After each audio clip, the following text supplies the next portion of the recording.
for the very first time, we're all together seeing the start of a Fort Worth police chase that ended with the death of an innocent driver. And that moment set off a nearly 3-year I-team investigation.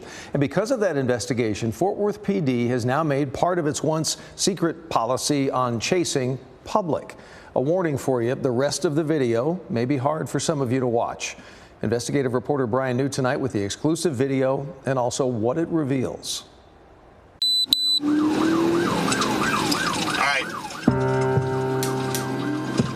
A deadly police chase. Good evening and welcome to the Fort Worth City Council meeting. A hidden pursuit policy. They have tried to keep everything confidential, and it makes you ask the question, why? What started with the chase of this stolen Dodge Challenger in 2023 ended in the death of 57-year-old Andre Craig. And we're talking about an innocent person who was going about the business of their day. And in the process of doing that, he was killed. He was killed. After months of pressure, part of the Fort Worth police chase policy was finally made public. And now, for the first time, He's going to be bailing. so is this video. Nowhere near him. He's going to be going westbound. Now, before we show you the full Dashcam video, it's important to understand how this chase began. A flock camera spotted the stolen car. Police found it parked at a house in this neighborhood, a place they had been before, tied to someone they knew well.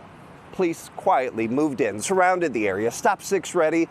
All part of what the sergeant wrote in his report was an effort to prevent a pursuit. Right at the top, I want you to watch this officer. He throws out stop sticks and successfully punctures the tires.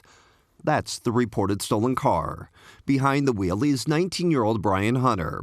Officer Linwell Joel, a 19-year veteran, is now in pursuit. Watch as he safely clears his red light intersection before picking up speed.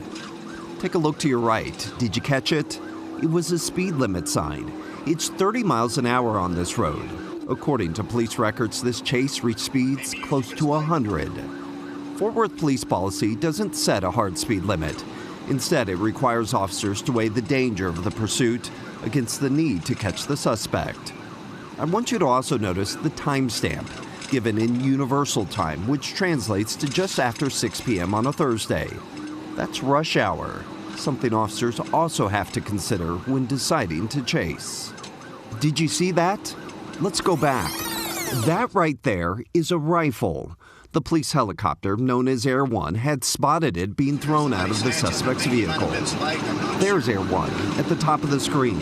The chopper allows ground officers to back off if needed without losing sight of the suspect.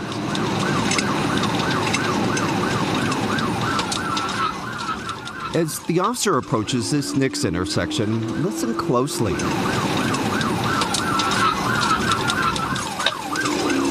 Did you hear his tires as he slows down?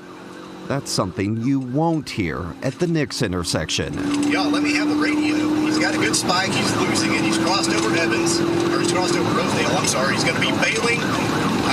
Give me a second. I'm nowhere near him. He's going to be going westbound. Freeze it once more. Inside that SUV is Andre Craig. He has the green light. The officer's light is red.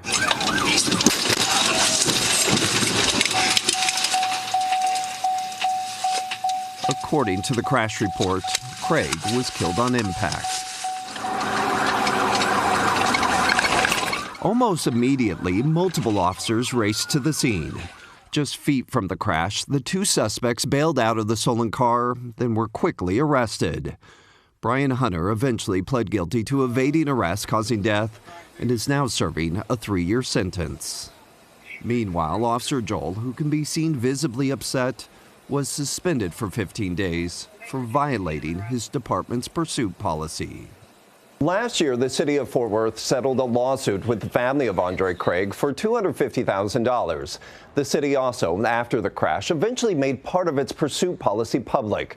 This came after months of legal battles with the Texas Attorney General to try to keep the policy hidden after we requested it, Doug, through state open record laws. As a result, Brian, of the incident, has the department made any changes you're aware of to how it handles chases? Doug, we asked that question to Chief Eddie Garcia. Now, it's important to note he was not the chief in Fort Worth at the time of this crash. The department declined our interview request, but when the general orders were last updated, we noticed a clear risk versus harm statement, where now a Fort Worth officer may only initiate a pursuit when allowing the suspect to escape is likely to cause more harm than the pursuit itself. All right, Brian New and our I-team, thank you, sir. We appreciate it.